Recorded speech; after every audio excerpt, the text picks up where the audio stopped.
কি জানো, ইতিহাসে এমন এক নবীর কথা বলা হয় যিনি 950 বছর ধরে মানুষকে সঠিক পথে দেখেছিলেন। তিনি হলেন হযরত নূহ আলাইহিসসালাম, যিনি ধৈর্য, সংগ্রাম ও বিশ্বাসের প্রতীক। কিন্তু তার সম্প্রদায় তাকে অস্বীকার করেছিল এবং অবশেষে এক মহাপ্লাবনের মাধ্যমে আল্লাহ তাদের শাস্তি দেন। আজ আমরা জানব সেই মহান প্লাবনের কাহিনী, যা শুধু একটি গল্প নয়, বরং আমাদের জন্য একটি শিক্ষা।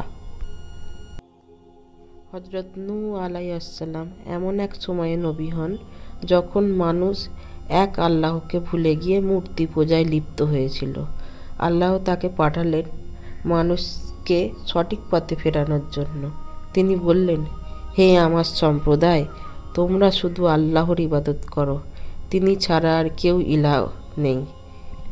কিন্তু নূহ আলাইহিসসালামের জাতি তার কথা শুনল না।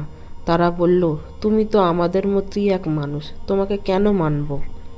নূহ আলাইহিসসালাম রাত দিন গোপনে ও প্রকাশ্যে মানুষকে দাওয়াত দিতে থাকলেন, কিন্তু অধিকাংশ মানুষ তাকে অস্বীকার করল। তারা তাকে মিথ্যাবাদী বলল, তার সাথে উপহাস করল এবং তোমার আল্লাহর শাস্তি আনো।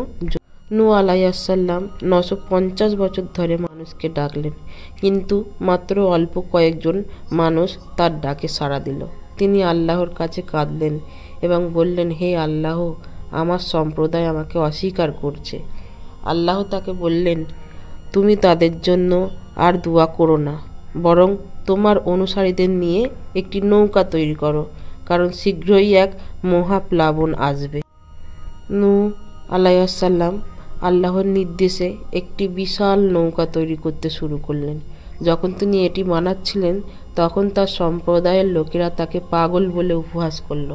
তারা বলল, তুমি মরুভূমিতে নৌকা বানাচ্ছ, এটা কেমন পাগলামি? নূহ আলাইহিসসালাম বললেন, আজ তোমরা আমাকে নিয়ে হাসছ, কিন্তু শিগগিরই তোমরা বুঝতে পারবে সত্য কী। অবশেষে সেই দিন এলো, আকাশ থেকে প্রবল বৃষ্টি নামতে লাগলো এবং পৃথিবীর অভ্যন্তর থেকে পানির স্রোত বের হয়ে এলো। আল্লাহ নূহ আলাইহিসসালামকে বললেন, তুমি নৌকায় ওঠো, তোমার অনুসারীদের নিয়ে এবং প্রতিটি প্রাণীর এক জোড়া করে নিয়ে নাও।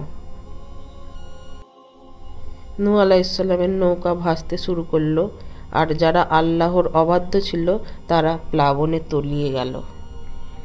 নূহ আলাইহিসসালাম এর এক পুত্র ছিল, সে অবিশ্বাসীদের দলে ছিল। নূহ আলাইহিসসালাম তাকে বললেন, বেটা, আমাদের সাথে নৌকায় ওঠো, কাফিরদের দলে থেকো না।